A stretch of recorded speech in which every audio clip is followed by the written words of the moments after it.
blackboard. Here it is. I had three things.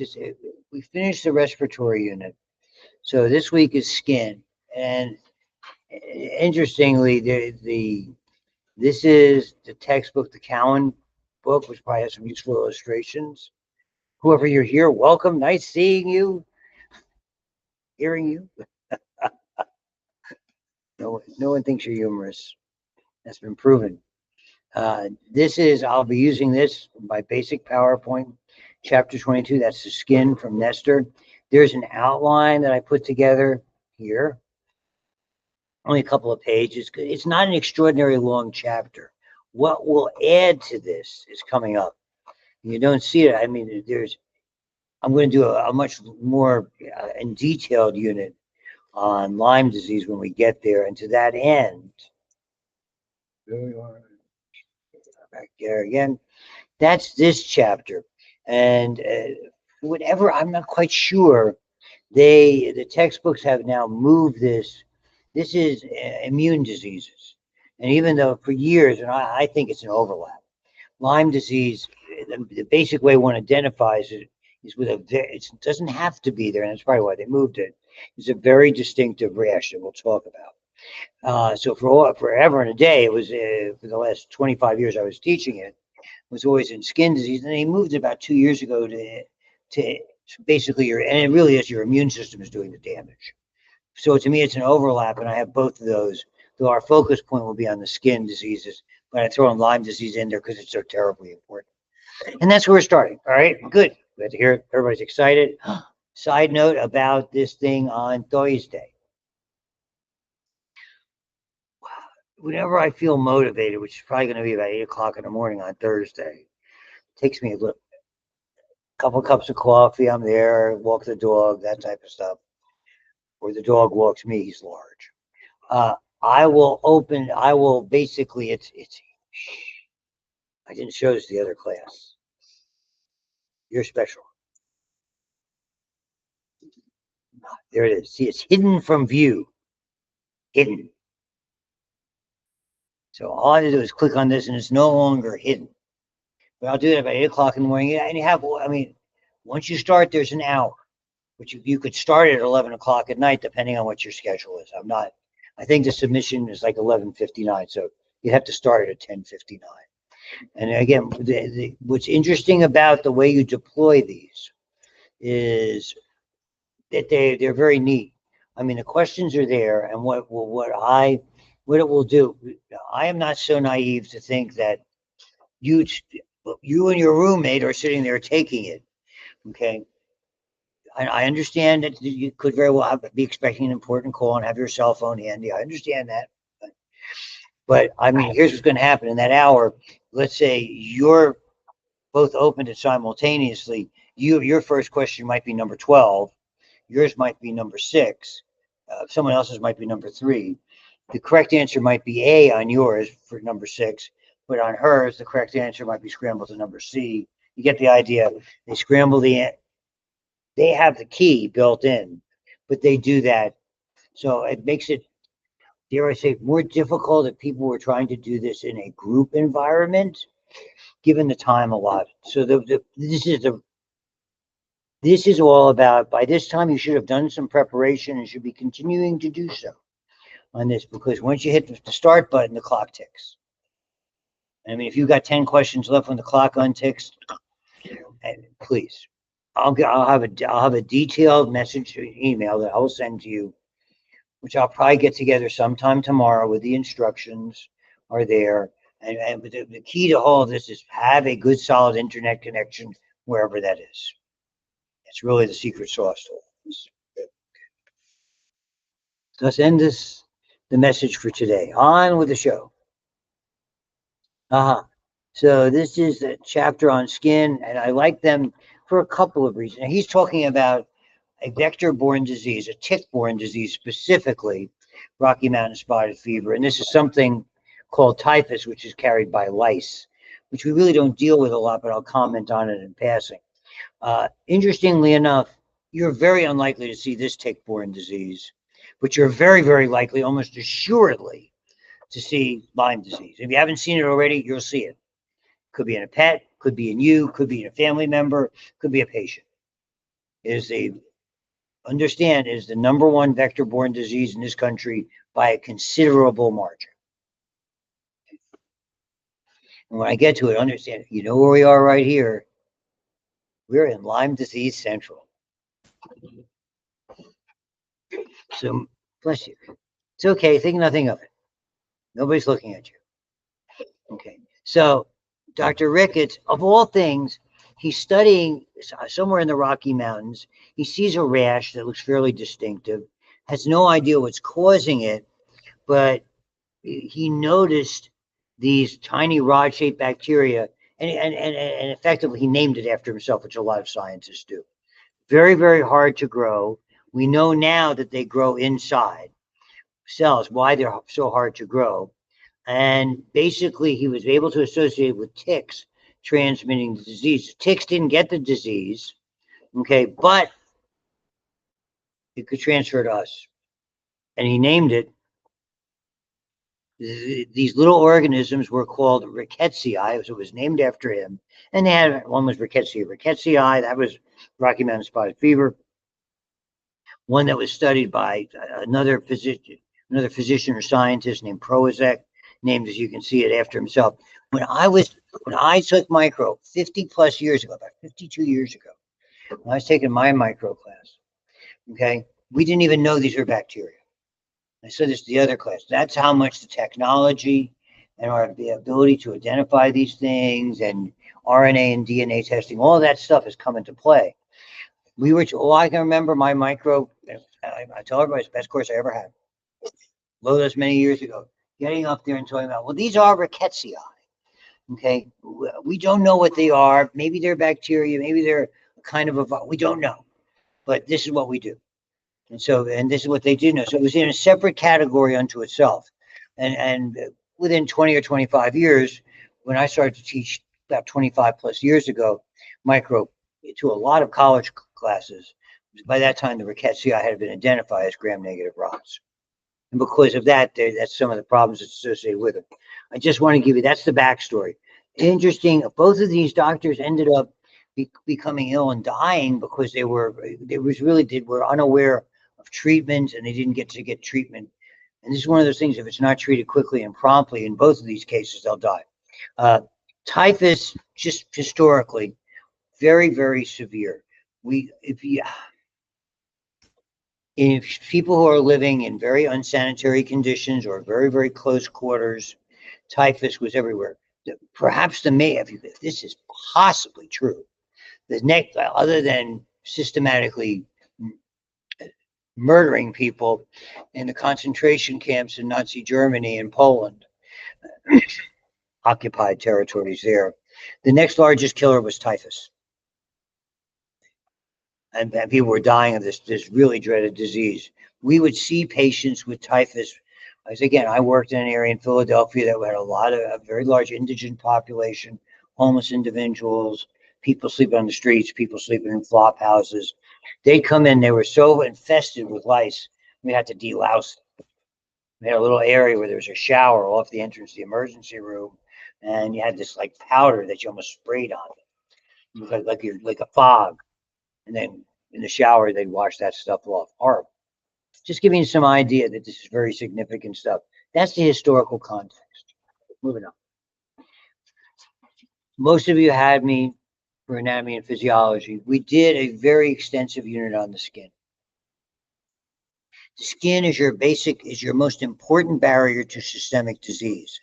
Therefore, anytime you have a break in the integrity of the skin for any reason, all these cut, punctures, burns, thermal injuries, chemical injuries, certainly bug bites like I'm talking about, that is an entry. It doesn't preclude normal entries that are there. Hair follicles, maybe the most common portal of entry that we can't avoid.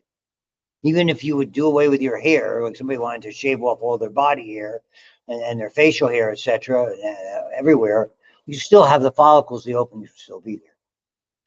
Sweat pores also are that, and because of the hairs, you have sebaceous glands, and they're significant, particularly in people who are prone to acne.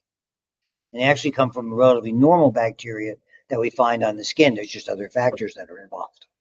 So, I mean, that's part of this elaborate backstory to what goes on in skin. So this basic stuff is not something I'm going to ask you about. To me, that's what meant by having a prerequisite. You have to have had this before if you're going to take micro, and you're supposed to have a passing knowledge. So I'm not reteaching it. But you can see all the things it does. We know all about it. We know there's immunologic tissue sampling the environment and fluid losses and like that are there. Well, I'm not going to go into the layers, but you should know what they're made of. So when we talk about diseases that invade keratin or are destructive to keratin, you know what you're talking about that are there. All the different things that are there. I'm not going to rebuild the wheel, so to speak. Perspiration is critical because in that fluid that your sweat glands secrete are a lot of antibacterial by design. I mean, you took the immune system, you should have learned about a lot of those things that are in there. A variety of chemical agents, and particularly as perspiration evaporates to cool us, salt.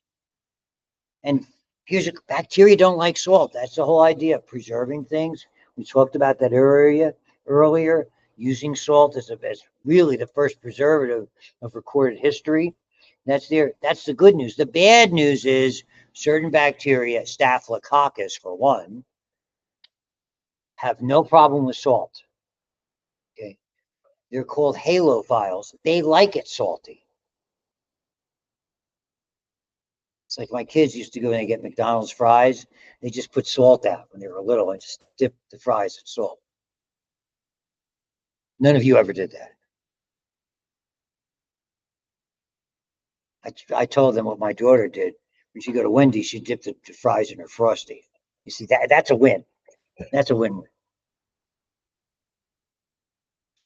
Why she works out an hour and a half every day, so that doesn't demonstrate itself adversely. Nevertheless, and these are a lot of our normal microbes on the skin, and I'm going to point them out to you in a second, are adapted to that habit. They have nutrients that come from the oil of sebaceous glands, substances in perspiration, and that's why they're normal on the skin. And normally they're your friends. But the trouble is, they're not always your friends. The one bacteria that's on all of your skin all of the time, Staphylococcus epidermidis. Staphylococcus of the skin, how it gets its name. Staph epi, as we've tried to call, you probably worked with it in the lab already, didn't you? Have test tubes with Staph epi? Okay. Always there on 100% of your skin 100% of the time.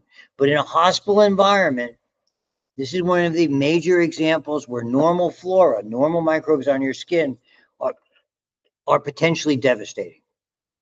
In compromised hosts, read that as sick people with damaged immune systems. This is probably in a hospital environment, we see more infections statistically with Staphylococcus epidermidis than Staphylococcus aureus. We'll go into this with wound infections that are there. So it's very, very interesting. And we have plenty of them that are resistant to multiple antibiotics. So that's something that's coming down the road. I sort of intermingle this a little bit with our last unit, which is wound infections. And again, I get tired of patting myself on the back. When it comes to skin and it comes to wounds, I know a lot. Only because of what I did during my residency and during my practice. I dealt a lot with skin problems, and I saw a gazillion types of wounds that were there. So this is it. We have lots of different inhabitants. This is the big area that many of you are going to encounter if you're going into clinical fields, as many of you are likely doing. And that is where skin rubs against skin. I don't know. Did you do skin samples of your own skin when you were in microlab? Did you take them from your underarms? Okay, that's, we call those, it's fancy name, intertriginous areas, where skin rubs against skin, in between the toes. A little less so because your fingers are wider apart and your toes get smushed together. Underarms, in the groin area, okay? Particularly people who have my kind of body type. We call that glabrous skin, sort of the layers that kind of overlap. And this is what's coming for you going into nursing. It's not the most pleasant spot because stuff gets caught in there.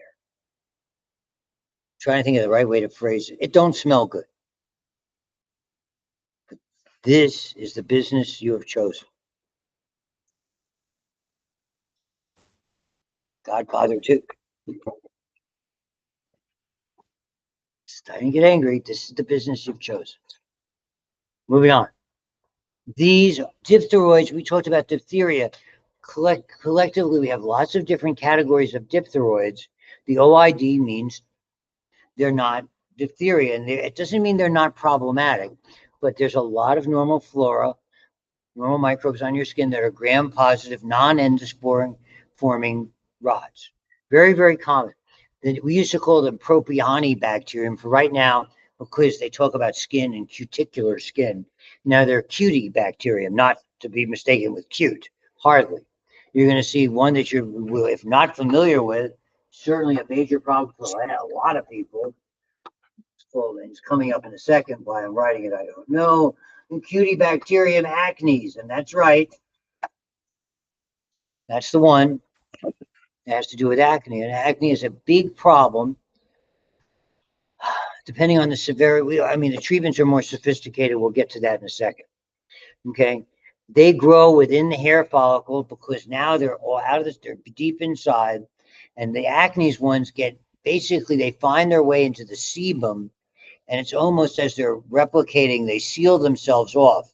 So that's where the anaerobic activity comes from. They're away from the oxygen, and that sealing off, they flourish.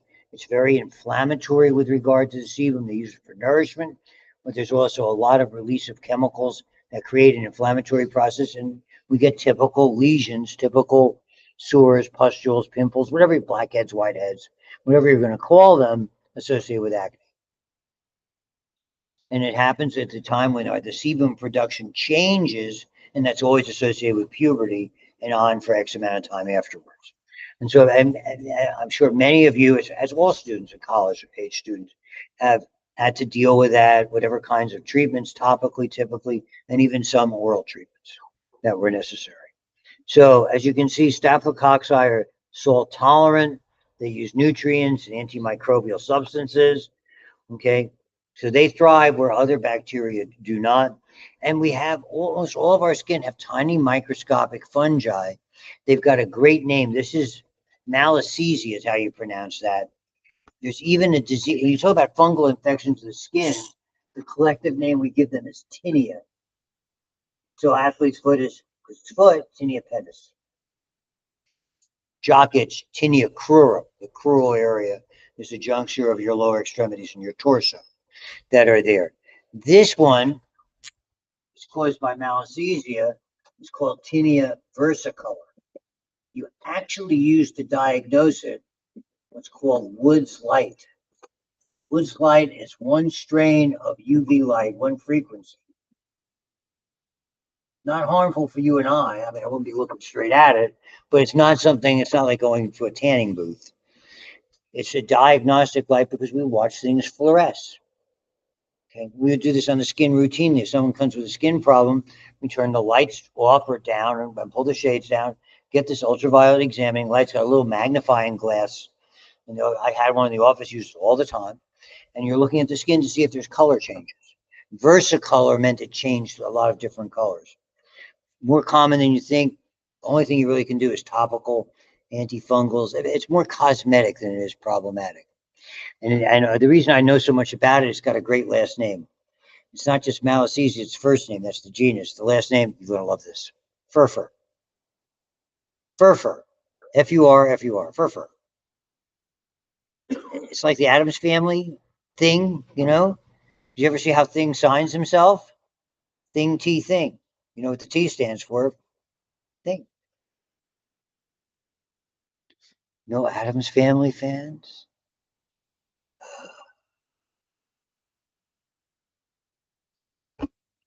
Oh, that thing on Wednesday, that show on Netflix. Lord help me. You got to get out more. You're spending too much time studying, all of you. You got to get a life. Well-rounded education. Oh gosh. Stranger in a strange land. Okay, so the entry route is there. Sebaceous gland, sebum production, all of this. blackheads and whiteheads. This is the agent, Cutibacterium acnes. Again, it uses the sebum as a source, gets trapped in there, multiplies, a whole inflammatory. Not everybody's prone to it. But people who are prone to it have a difficult time. You use mini-dose antibiotics frequently. You use a lot of topical substances. You might be familiar with an interesting agent that's usually used for severe cases called Accutane. Which you probably know somebody in your orbit who had used that. That has got a lot of problems associated. My stepdaughter took that when she was like junior in high school. She's going to be 31 in September. So 15 plus years ago. She was on the pill at the time. They would still not release it until that day she had to have a blood test to make sure she wasn't pregnant. When the test came back negative, they got the call at the pharmacy she was using, which is Walmart up in Cranberry. Say, okay, you can get we were sitting there waiting. Would you mind checking with the lab? It was 2 hours ago. Boom, then you can get the prescription. That's how that had a side effect. If you ever see the package insert that you get sometime with Medicaid, you can find them all online. Oh my God. You read having one page, it's got 28 pages. I took it once to a drugs class I was teaching on drugs in the human body. Serves a talking point to start a lecture. I was there. So acne vulgaris, inflammatory response, abscesses, all of those things. Most of us have it on our skin anyway. Not all of us are prone to it. And I mean, it's fairly straightforward. All those kinds of things that are there. The most common problem that we have with regard to these infections would be what we call common folliculitis, inflammation of the base of the hair follicle. More than anything else, pimples or pustules. If they, and you're going to see the illustration, if they do not come to the surface, the old term was furuncle. Most of us call them boils. It's almost like a pustule that won't open up because it's too deep. And you have to, typically a tiny pustule, most of the time leave it alone. It will open, but warm, moist compresses, some kind of topical antibiotic, it's really good. But if it's a boil, you have to lance it. And typically that, I mean, you can anesthetize it, sometimes just taking the direct approach. It hurts one time. The carbuncles are particularly nasty. They're like a confluence of boils. We very often see those in the low back area. Okay, it's because there's a lot of hair follicles and maybe pressure plays a role on that. And you'll find it's like multiple boils coming together. And you really have to open those wide and let them fill in. I was telling the other group the same thing. When you cut something and we want wounds to heal from the bottom up. New skin cells come in this way.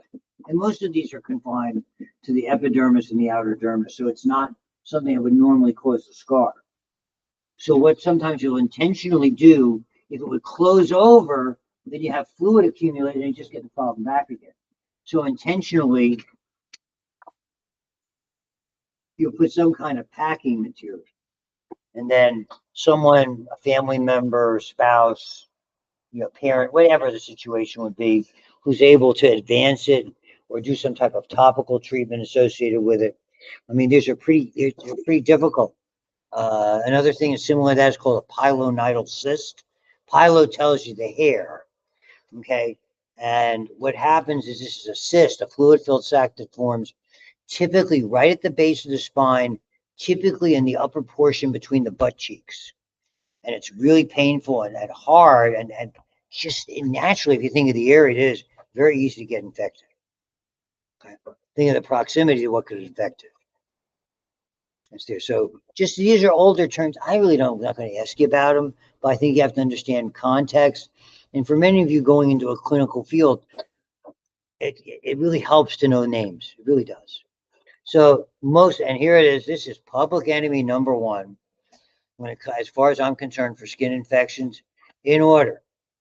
I do this in my wound infection because to me they're almost synonymous. Unit Staphylococcus aureus, also Staphylococcus epidermidis if somebody's compromised. Streptococcus pyogenes, which is the strep throat strep, but it does a lot on the skin. It's there also.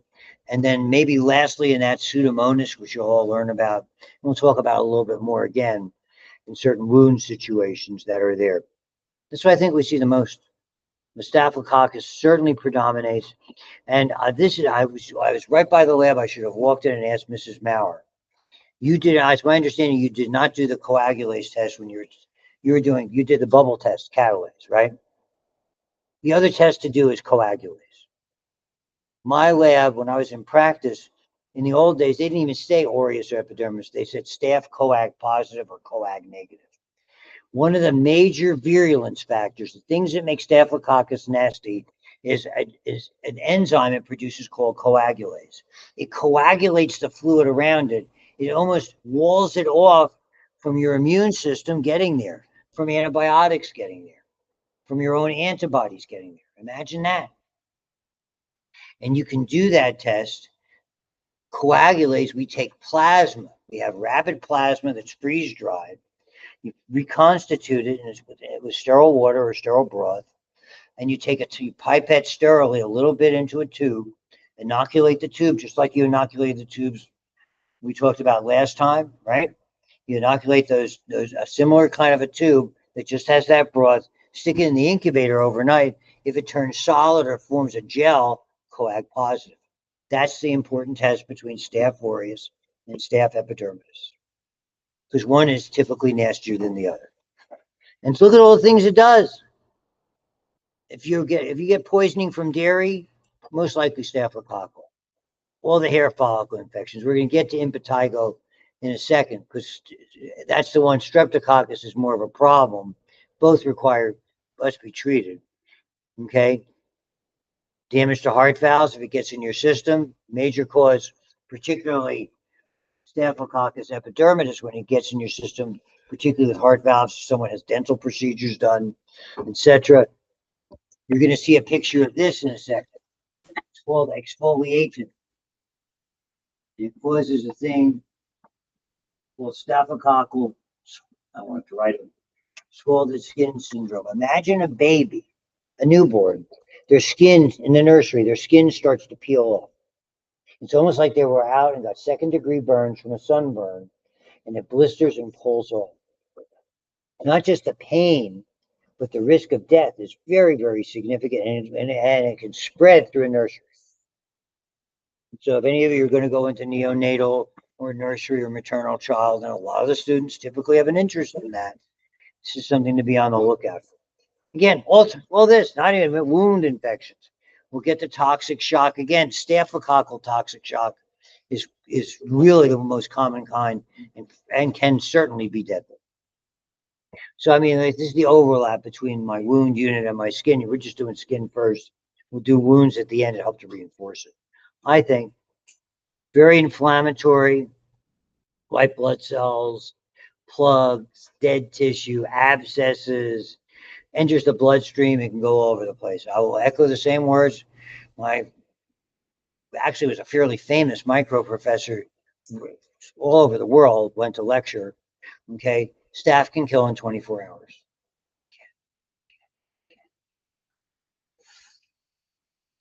This is maybe the start of a boil, or this might open on its own. It might have to be lanced.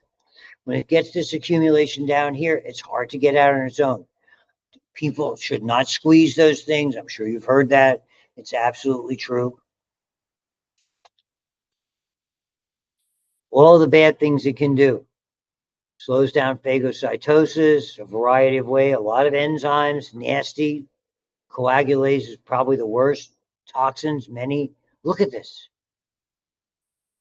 They can have a capsule, no phagocytosis. They have a thing called clumping factor.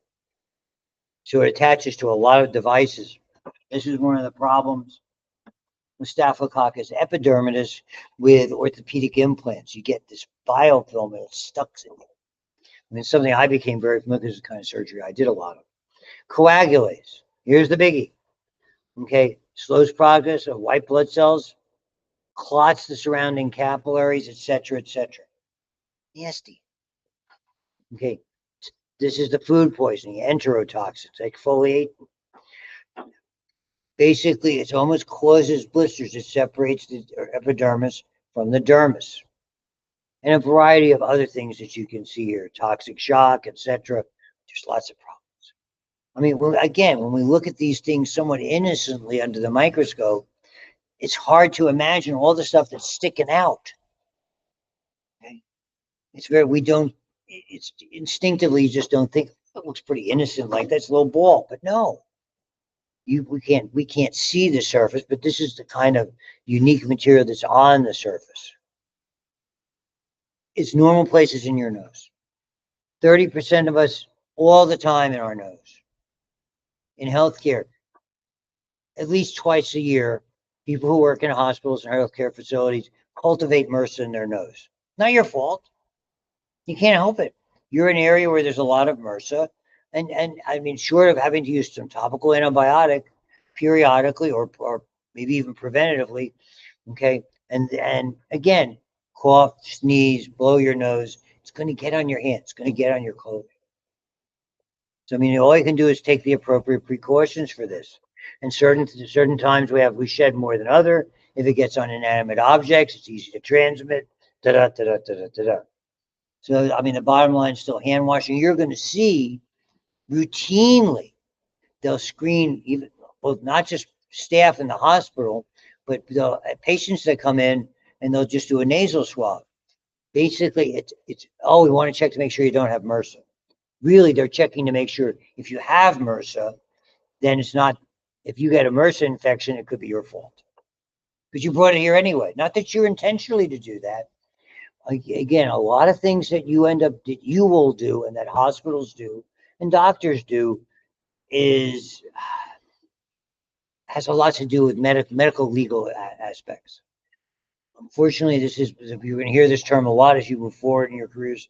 This is a litigious society, meaning people are looking to make a buck suing you. And it ain't fun. Not at all. I've been on the business end of those. They're hard to deal with. They stress you a lot. I don't mind battling with lawyers. I always consider that to be an intellectual battle, and I always feel I'm better prepared than they are. But it doesn't make it any easier. Very, very stressful. But if you're watching any TV, all you're seeing is medical malpractice and all that. They're looking at you, kid. Document carefully. That is your ticket to not having all sorts of stress when you go home every night. So here are all the different things. We did the antibiotics. This is why we have so much problems with them. Healthcare associated is worth, and it's not just MRSA, as you will see. There's MRSI, the SE, Staphylococcus epidermidis. In my charts, I classify them as either MRSA or MRSI, or MSSE or MSSA, methicillin resistant or methicillin sensitive. That's how I documented it on my charts.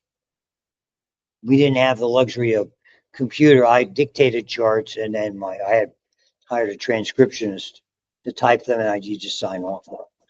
This is the Staphylococcus scalded skin syndrome. Yuck.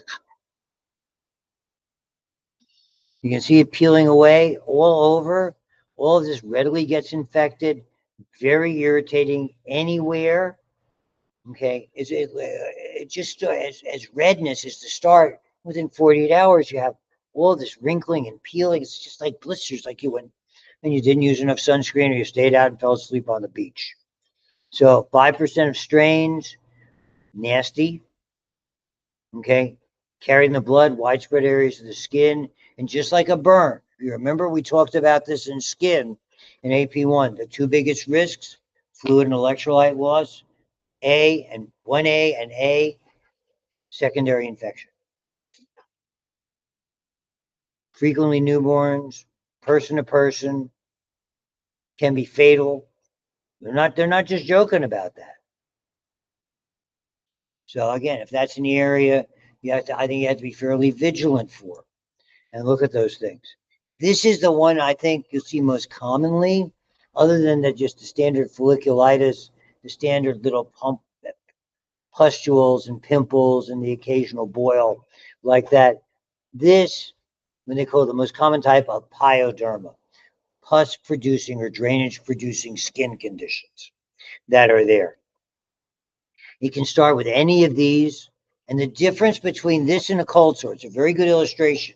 This is part of a history. Where did that sore start? Oh, it started on my lip and now it's on my skin. That's a cold sore. That's viral.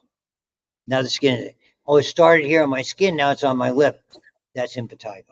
It has a very, it gets kind of this very interesting sort of blisters from plasma. It almost has like a gold kind of a sheen or a color. That's very much of a way that we can tell what it's looking at.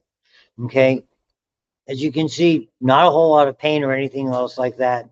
The agents are either Staphylococcus aureus and this bad boy we talked about last time. This is the one. Remember, group A, beta hemolytic streptococcus pyogenes can cause, if it's a sore throat, this can cause acute glomerulonephritis, it can cause your kidneys to basically seize up and stop, but it much more commonly occurs with impetigo. I cannot tell you how many students I've had over the years, people I know. I remember a medical student who was a couple years behind me, and she goes, we were talking about it, and she goes, I had that too. You know, she, yeah, my kidney shut down. I had to be in the hospital for a couple of days. So it's more common than you think. So it's not, a lot of these things are innocent, but that's the immunological, what they call sequelae from that are there. And you'll talk about post-streptococcal sequelae, acute glomerulonephritis. Not done. They compare the two. Another preachy point, forgive me. Don't be judgmental. On Wednesday, I'll start with a story about I made an assumption that was basically a judgmental thing based on someone's appearance and their presentation and what they were looking for. And I totally, and that clouds your judgment. I mean, you can't accept what everybody says on face value, but you don't judge somebody if their kid comes in with impetigo or looks like a mess. You don't know their circumstances. Do they live in a horrible environment? Do they have running water consistently? You know, how many people are living there? All that stuff. Are there bugs? I mean, this is the trouble. We don't see it as much in this country, but if you're working at Presby or Children's, you're going to see this stuff. I mean, kids who have, unfortunately, it's just not good. Okay. Thankfully, even though the staphylococcal ones, to my recollection, is they're typically not MRSA that lead to impetigo. I'm sure you'd have to have the appropriate antibiotic. The streptococcus pyogenes is much more responsive.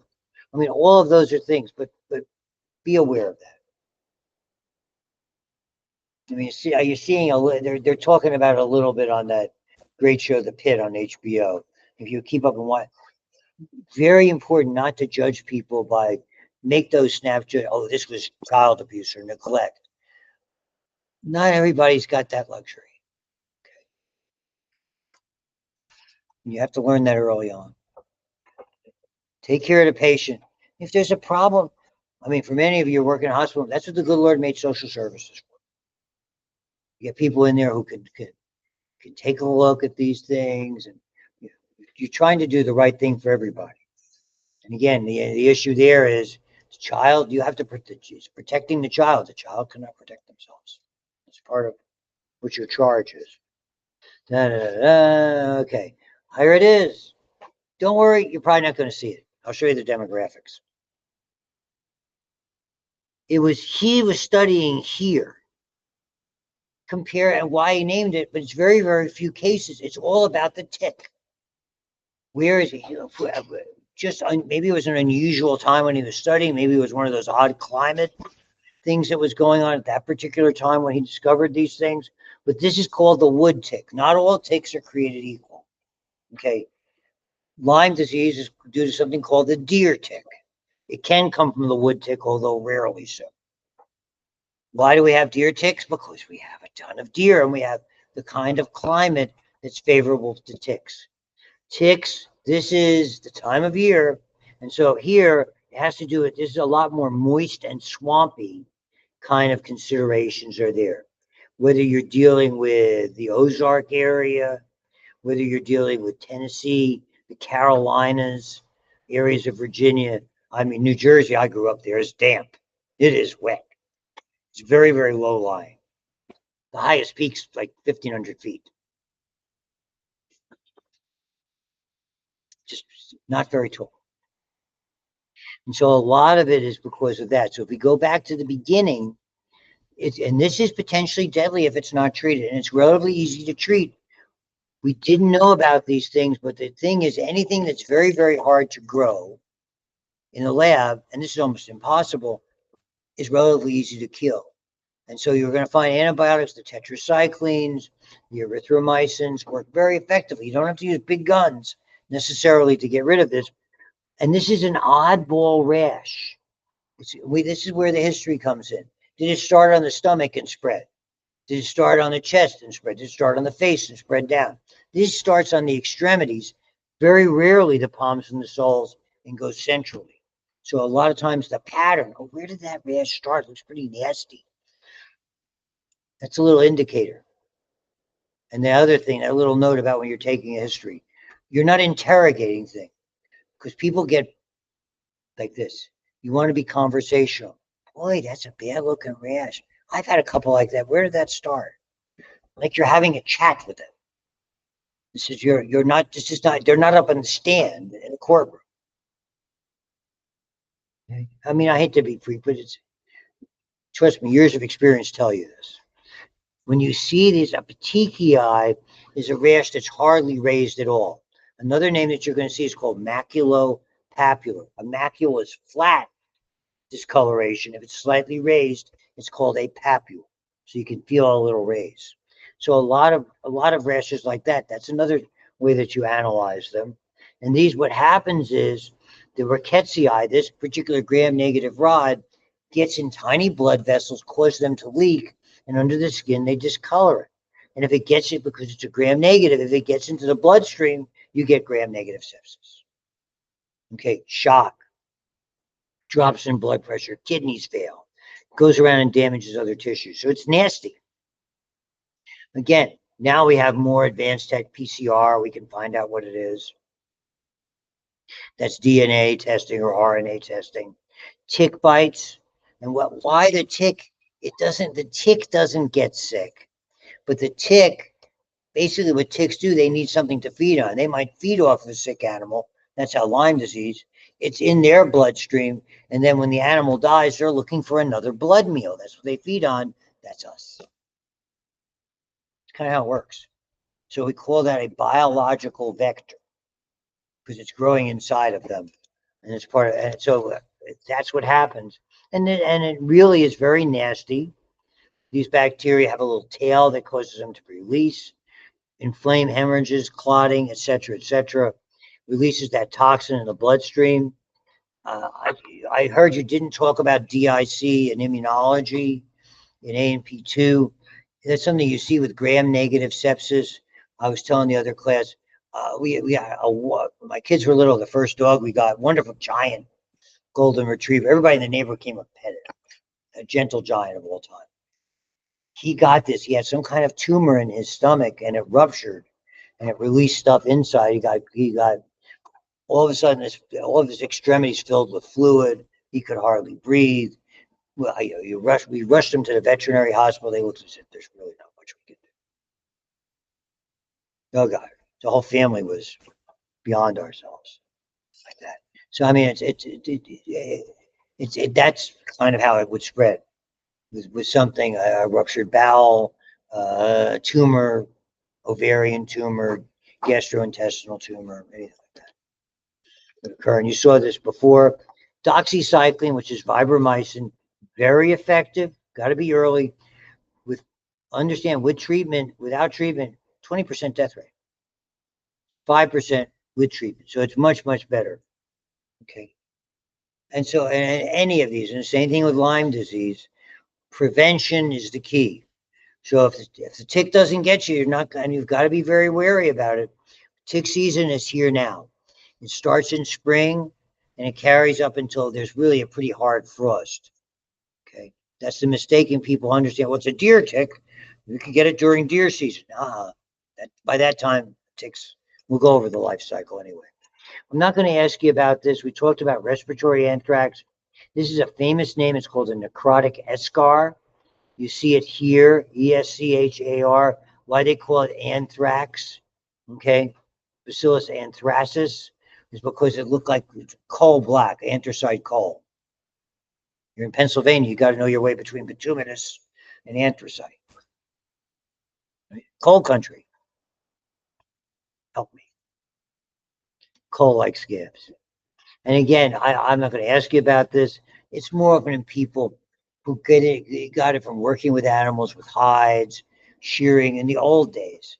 And I mean, it still could happen if depending on how much contact you have with animals in a farm and things like that. And again, little cuts in your hands is all the problem with regard to, and that's something else that has to be treated. It's not nearly as bad, let's say, as respiratory. And interestingly enough, this is where we stop. So I will start with Lyme disease to finish the bacterial one that kind of overlaps immune system and skin, and then we'll do these. And this is a relatively short chapter. Thank you very much. Have fun. Oh, please be here. Lyme disease is a big player on the final exam, so you're probably going to want to hear that stuff.